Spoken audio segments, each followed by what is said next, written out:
Welcome back to the Pursuit of Accuracy. I'm Josh. Today we are taking a look at the brand new FX King. We are going to take it straight out of the box onto the range, show you some 50-yard accuracy groups, pit it against some steel, and give you guys the experience of buying this rifle brand new, taking it out and shooting and enjoying it. So as expected, this is going to come with a very nicely laser cut hard case. You're obviously going to get the rifle, the magazine, also a fill adapter, and of course your user manual.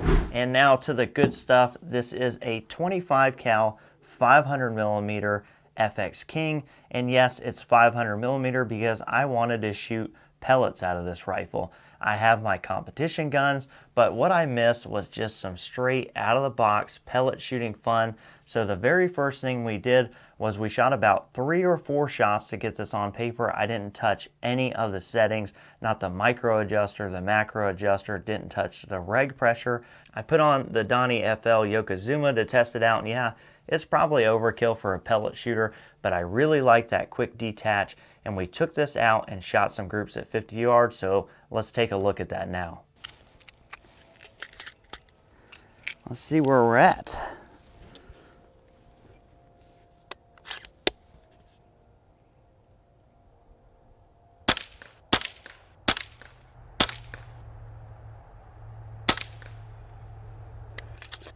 All right, so that's first 5.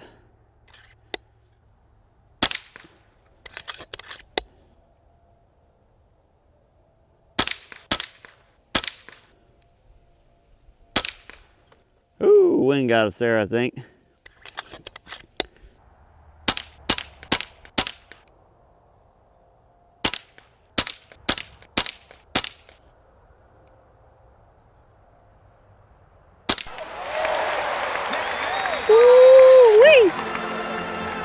So those groups you just saw were the very first groups out of this rifle. Like I said, I had 3 or 4, absolutely 0 changes to the tune, and we were shooting the FX 25.4 grainers, and they did really well. Now, if you're unfamiliar with the King and you are familiar with the Panthera and the Dynamic, then this is actually going to be the same internals as both of those. You have the amp regulator, we have the new larger and more efficient valve assembly, and most notably, the plenum has moved to around the barrel. Now this is going to be the shorter plenum. It is only to about the top of the scope here, but if you went with a longer configuration for slug shooting, that plenum would extend much further down the barrel. Now the benefit of that is you are putting high pressure air around the barrel, and that's going to increase the rigidity of the entire barrel system. And actually, we'll just grab this guy like this, and you can see here that I am in no danger of doing anything that shouldn't be done because this is just a very stiff barrel system. You can see that we have the dual gauges right there on the left side of the rifle, which is super convenient if you're a right-handed shooter like me. So again, the same internal workings as the Panthera and the Dynamic, but the big change here is obviously the GRS wood laminate stock, and like all GRS wood laminate stocks, you are getting the adjustable length of pull, you're getting the adjustable cheek riser, and something not quite as talked about is the ergonomics of the grip. Now this grip is offset, and honestly this is something that probably takes feeling it to experience, and it feels really, really good as an offhanded shooter. The bottom of the stock here is nice and flat. There's nothing that's going to poke you, and just makes shooting this rifle offhand a really pleasant experience. So if you followed the channel for a while, then you probably have noticed a trend that most, if not all, of my air guns are competition-based air guns, and I just wanted something different. I wanted to just have a no-fuss pellet shooter that was going to be very enjoyable for me and the family to go shoot, and I wanted to see what that experience would look and feel like if I got one just out of the box and loaded pellets up and went and had some fun. So quickly, I would like to thank Utah Airguns for sending this out for review. This was not especially picked out for me. This was not especially tuned for me. And that's exactly the experience I wanted to get out of this. So the next thing we did was we loaded up the heavier 34 grains. I spun the micro adjuster up to about 2.5 to compensate for the weight. And we pit this against my KYL at 50 yards, and let's take a look at the results. All right, let's see if we can beat the wind out here. We did bump up to the 34 grainers.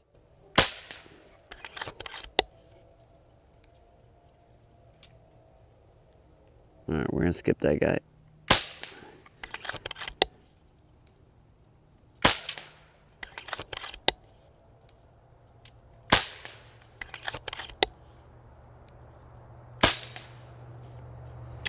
Not a problem.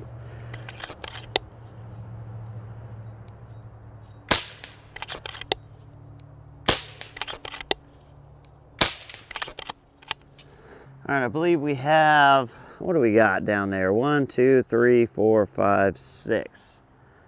We are gonna load 6 34 grain pellets. No tuning, no nothing. We've just zeroed our scope basically. There's a pretty significant left to right wind. It's just wintertime North Carolina.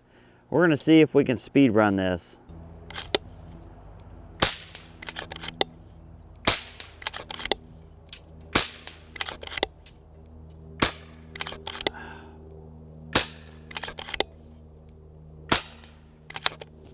So I have been very happy with the performance out of this with absolutely no tuning and tweaking. Again, I didn't touch the regulator or anything for any of this. I shot a few pellets off camera to get this on target, and then we went ahead with the testing. Now in the future, we're gonna do another video where I spend a little bit more time. I'm going to tune in these 34 grainers, get them shooting the velocity I want. We're gonna see what that looks like at 50 yards, and then we're gonna push this out to steel at 100 yards. I think things are only going to get better from here. And that pretty much just leaves one thing to talk about here, and that is, where does this rifle fit into the airgun universe? So obviously we have the new Panthera Dynamic, now King, kind of inner workings of this rifle, which are a super powerful rifle and probably much better suited for slug shooting, although obviously still available in pellet configurations. So in my opinion, this is really meant for the crown lovers, guys who shot and own the crowns, guys who love the GRS stock,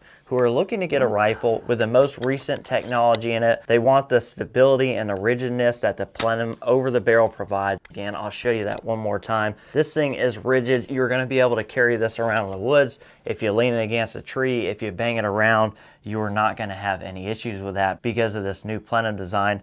And it's just gonna give you the looks, feel, fit, and finish of a very nice woodwalker target rifle. Just an overall fun rifle to have that really feels good in the hand and fun to shoot. And I think they made this rifle for that niche. So if you were wondering kind of where this fits in or why you might want to go after the FX King, in my mind, that's what makes sense to me. I do enjoy this rifle. I do plan on keeping this for a very long time. And again, look out for part 2 where we'll actually get into some tuning. But hopefully this video today brought you the experience of buying this brand new, getting it in, loading pellets in it, and going outside and shooting groups in steel and having a lot of fun. And if you're like me, having owned the high power slug setups, there is something just so simple, easy, and fun about getting pellets, loading them in a magazine, and going and shooting them. So I appreciate you guys watching. We'll catch you on the next one.